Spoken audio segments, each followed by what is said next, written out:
ഇന്നലെ രാത്രി 9 മണിയോടെയാണ് ഒരു പ്രസിദ്ധ സിനിമാ സീരിയൽ നടി കർക്കിടകവാവ് ഒഴിവ് പൂസായി ആഘോഷിച്ചത്.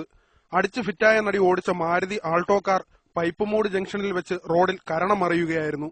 ഓടിക്കൂടിയ നാട്ടുകാർ കാർ തുറന്നു നോക്കിയപ്പോൾ വെള്ളിത്തിരയിൽ മിന്നും താരം വാള് വെച്ച് കിടക്കുന്നു. അപകടത്തിൽ കാര്യമായ പരിക്ക് പറ്റാത്ത നടിയെ സമീപത്തെ ഒരു വീട്ടിലേക്ക് നാട്ടുകാർ മാറ്റി. തുടർന്ന് സ്ഥലത്തെത്തിയ പോലീസ് നടിയെ സ്റ്റേഷനിലേക്ക് കൊണ്ടുപോകാൻ ശ്രമിക്കവേ താരം പെർഫോമൻസ് തുടങ്ങി. ഡയലോഗുകൾ കൊണ്ട് പോലീസിനെ വിറപ്പിച്ച നടി ഇടയ്ക്ക് വനിതാ PC-യുടെ കൈ തട്ടിത്തെറിപ്പിച്ചു.